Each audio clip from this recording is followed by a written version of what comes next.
We formally opened our doors in January of this year, about 6, 7 months ago. And in about 5, 6 months, we've grown in membership to almost 20,000 member units already on 3 islands, Oahu, Maui, and Big Island. And we've got roughly 6 or 7 industry partners that have also joined our membership, whom we're very appreciative of their support. But this is going to be nothing but growing upward in a positive way. There's going to be a lot more growth and opportunity as it continues to grow. But as I mentioned, our mission to protect and enhance the rental housing industry of Hawaii, our effort is to help elevate the rental housing industry for both the affordable and the market rate and the student housing and the military housing out here in Hawaii.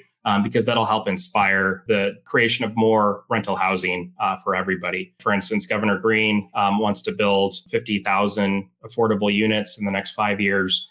We want to help support that as best as possible. And, we have, as an industry, the resources to be able to help that piece and what that plan looks like, for it. In terms of the association, here's a couple different things that we're working on. So I talked about improvement with the Section 8 program based upon resources and direction from the National Apartment Association. So we're working on that for Hawaii specifically. And another thing that we're doing, if you go to our website, pacifichousingassociation.org, we are working with the Hawaii Housing Finance and Development Corporation, or HHFDC. And they're essentially the state's group that provides incentives and resources for developers that are developing affordable housing.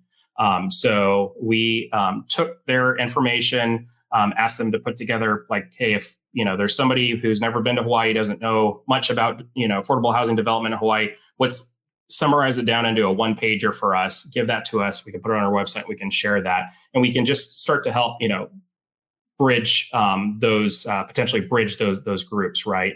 Because again, it's going to take both the public and private sector. The public sector can't build enough affordable housing on its own. The private sector can't do that. So it's going to take people from both sides to do that. Jesse, you are a global property management pioneer. As we all know, multifamily, the way we know it in the United States, is not so widespread all over the world, but there are companies like yours that are expanding all over the world. You have taught property management all over, from Japan to Malaysia. What was the most surprising or enlightening experience you had teaching outside the United States?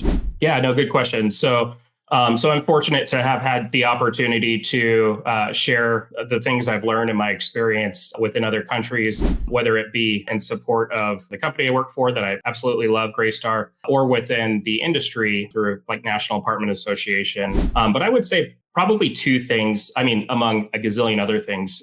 First thing is just the size of the rental industry internationally is just so significant. So pulled up a World Economic Forum study, and just so everybody's aware, the rental industries in most other countries are very much still in their infancy. There are approximately, according to the study, only about 10 countries that have more than 10% of their residents actually renting versus owning.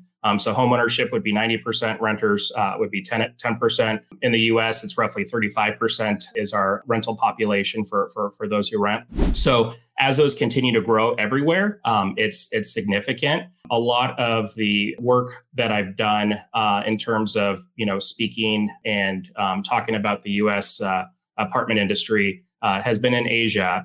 There was a UN study in Asia. The urban population is expected to grow by 1.2 billion by 2050. So that's billion with a B. So I would think just in terms of the market, the infancy, a lot of the countries are looking towards the US to see, hey, what are the things that the US has done within their rental industry that we can learn from, and I'm not saying that the US rental industry is perfect or anything. It's just been around for an extended time. So there's the good, the bad, and, how those things can be utilized in other countries. So the other thing that was really eye-opening to me as well, just as a instructor and a trainer and a teacher, and I'm not the best trainer or the best instructor or trainer. I'm still learning it as I go along, but just having a clear understanding of the countries you're going into and all those cultural nuances that make your training sessions that much more impactful.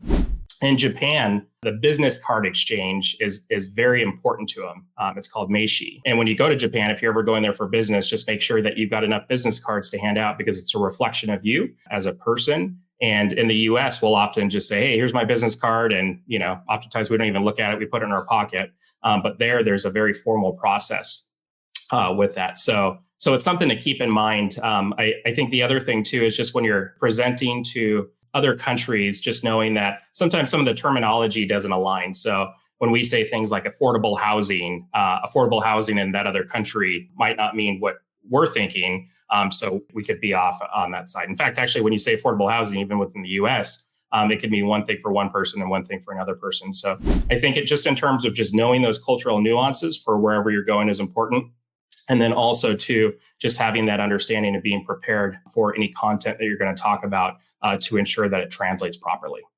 I really want to stress that, like, if you've got an idea, you've got something that you're working on, some things are not, they're going to fall flat, you're going to get shut down, but other things are going to go far away. So don't ever let that hold you back. But we really do impact everybody with the things that we do. And we're a lot closer in terms of impact than what people, most often think. Have either of you heard of the math equation of how we impact 1 billion people? 2 degrees of separation? Actually, yeah, you're right on. So in our lifetime, right, on average, we're all going to know at least 1,000 people in our lifetime, to have an impact on them. And then those 1,000 people are also going to have an impact on 1,000 people, right? So going back to that 2 degrees of separation, we're one person away from impacting 1 million people and 2 people away from impacting 1 billion people, right? So it's kind of like if you take a rock and you throw it in a pond and then the ripples move out and move far and they'll do things that you aren't even aware they're going to do. But I've got a perfect example of actually something that happened. So Dr. Debbie Phillips, who's another one of my great mentors and I think mentor for 3/4 of the industry, she's great. She was actually vacationing in Hawaii. She met the owner of the Maui company and he said, hey, I'm looking for somebody to help run my company. She mentioned me, she connected me with him, brought me over to Hawaii. And then I started a rental housing association, right? So if it wasn't for her net weaving, that she calls it, and her networking and the couple of seconds or minutes or whatever, mentioning me, like, it could be a completely different story. And look at all the things that we're doing in Hawaii here. So I think that just really illustrates how important that is. And then also too, how important networking is as well too, for that. But please reach out if you've got any questions on anything, or if you're in Hawaii, or if I can help with anything industry related as well.